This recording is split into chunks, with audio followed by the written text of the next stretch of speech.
No início, nós fazíamos alguns testes, algumas baterias de testes para definir quem era nível A, nível B ou nível C. Hoje, nós não precisamos mais.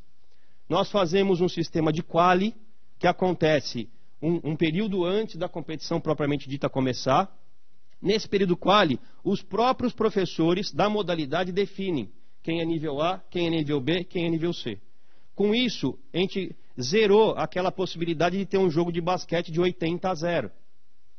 Os jogos acontecem entre equipes parelhas e que levam a uma motivação muito maior dessas crianças, desses jovens, e a diminuição da evasão também. Porque se você só fica na aula, principalmente o jovem, ele cobra a competição. Ele quer a competição. Só que o que a gente está tentando proporcionar é uma competição mais justa. Quer dizer que eu vou entrar num jogo e vou saber com quem eu estou jogando, com os níveis que eu estou jogando. Então a gente conseguiu disseminar muito bem isso. Nas últimas 3 versões, a gente não teve praticamente problema nenhum com essa divisão de habilidades motoras. Bom, do nosso controle e avaliação. Nós temos desde uma ficha e cadastro e anamnese desses alunos, que os responsáveis são os pais. O planejamento de aula, que os responsáveis são os professores. O professor ele tem uma ficha de planejamento, de plano de aula diária, que ele tem que entregar mês a mês para o coordenador. Nós trabalhamos com a ficha do Proesp, se eu não me engano, esqueci o nome dele. Do Marcelo, que perguntou ontem sobre a ficha do Proesp. Nós temos sim aqui a preocupação dos P20. Então, quando um professor detecta um P20, menor que 20, ele imediatamente já comunica o pai e relata a questão que está acontecendo, tanto para a saúde quanto para desenvolvimento motor. E lógico, se surgir um P98, que é um indicativo de talento, não quer dizer que vai ser, surgir um P98 com 12 anos, pode pegar que vai ser atleta, a gente sabe muito bem que não é assim, mas a gente também dá um trato para esse P98. Para vocês terem uma ideia, em 2010 não tivemos nenhum P98. A avaliação atitudinal. Ela acontece, o professor é o responsável, os pais, para os pais e para os alunos. Ali está 2 vezes por ano, mas como eu já havia colocado, ela é processual. O relatório mensal que o professor faz mensalmente. Nós temos um acompanhamento e um relatório de avaliação do professor, né, que é feito semestralmente, e a pesquisa de opinião sobre o programa que acontece com pais e alunos. Bom, se fosse apostar num bom caminho para investir, primeiro, uma capacitação constante. Você vai conseguir ter sucesso só se os seus profissionais realmente estiverem sendo altamente capacitados. Uma política permanente. A gente percebe que mesmo com as mudanças de presidência e tudo mais no SESI, nós conseguimos que esse programa ele continuasse aí por muitos anos. Um olhar para as necessidades da criança e do adolescente. E, sem dúvida, a questão da pesquisa. O SESI vem investindo muito em pesquisa.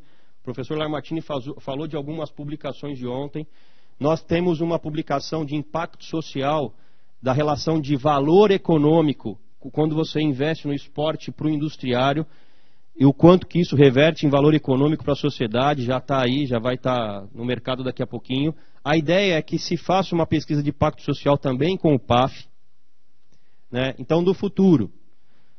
A reimpressão do primeiro livro, porque nós também trabalhávamos até os 15 anos, e a gente percebeu aí uma necessidade de trabalhar até os 17 anos, porque nós tínhamos o volume de jovens dessa faixa etária que não tinham para onde ir, estava aumentando demais. Então a gente acabou, eles não estavam ainda no mercado de trabalho, muitos deles, então a gente acabou colocando o programa até 17 anos. O lançamento de uma segunda edição do livro, com outras parcerias de universidade. Lançamento para este ano ainda de 18 cadernos didáticos, um por modalidade, um por fase. A continuidade das capacitações. Isso aqui é o nosso calcanhar de Aquiles. Investimento num aplicativo de gestão. Vocês não imaginam a loucura que é lidar com 1.800 planilhas de Excel por mês. É coisa de louco. Não dá. Ou a gente investe num aplicativo de gestão consistente, trabalhando com tecnologia da informação, a gente vai começar a ter sérios problemas de estratificar isso estadualmente, nacionalmente e tudo mais. Continuidade das linhas de fomento para materiais, equipamentos, alimentação e transporte. Não exclusão dos menos habilidosos. Essa é uma premissa do futuro do programa. Continuaremos abarcando todas as crianças que nos procurarem. E também não vamos excluir os talentos. Porque a gente fala e se surgir um talento? O que a gente faz com esse talento? Ah, some daqui? Não, está aqui. Tem essa possibilidade ou dentro do SESI ou fora do SESI. E obrigado. Era isso que eu tinha que trazer para vocês.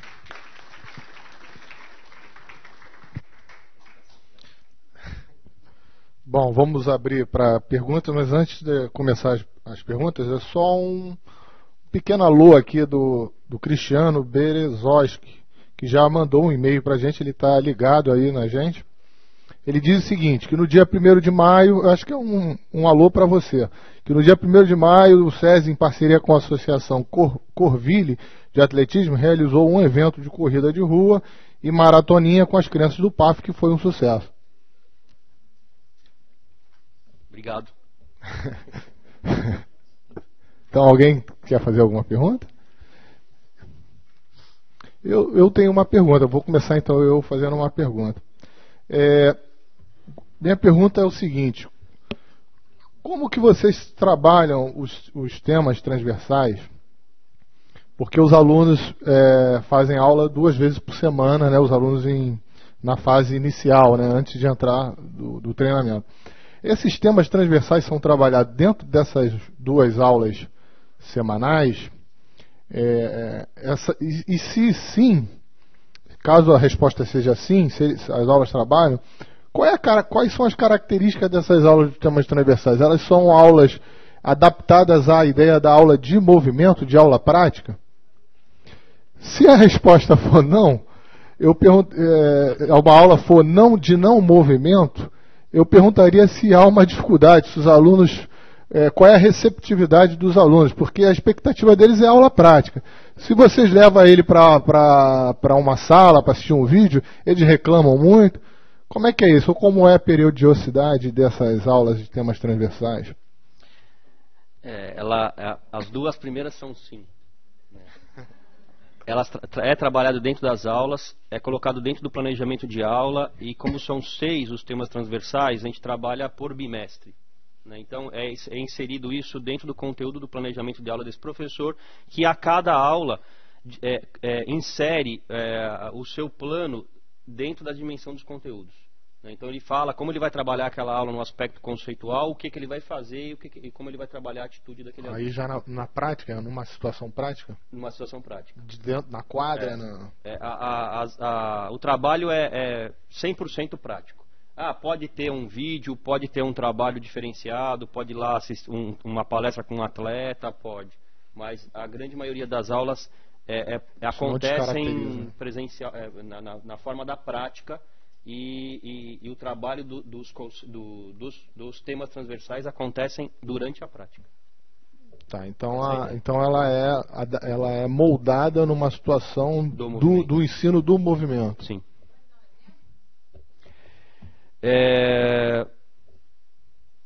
Escolhe um tema. Não, um tema transversal, sei lá. Ética. Vamos pegar, porque são 18 modalidades, né? Precisaria pegar um trabalho com ética, onde ele vai trabalhar, por exemplo, a questão... Vai ser difícil desse exemplo, tá?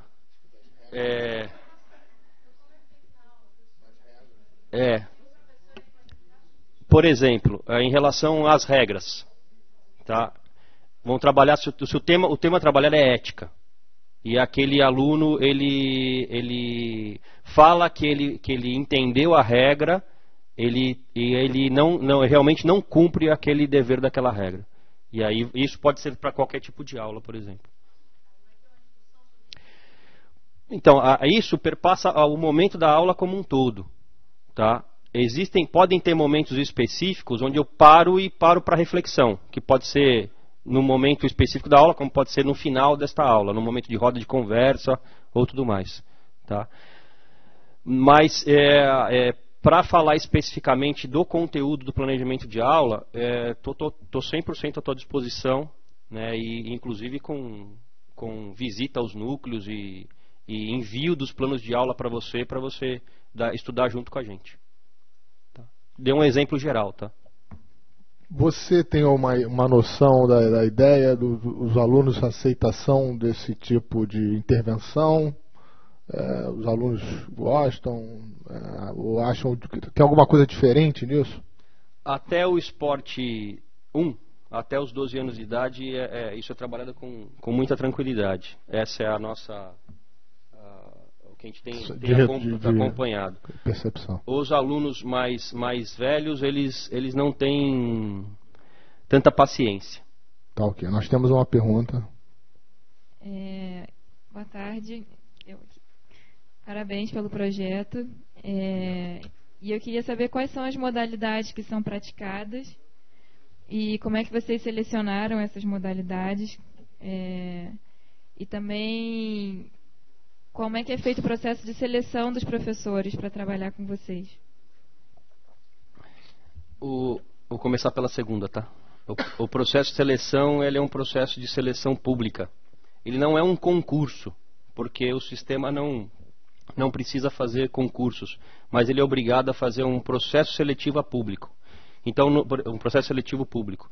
Então, no nosso site, as vagas são abertas para professores, ou novas vagas, ou reposições, e aí esse professor se inscreve, tudo via site, ele confirma a participação no processo seletivo, aí ele vai ter uma prova de português, uma prova de conhecimentos específicos e, dependendo da modalidade, uma prova prática.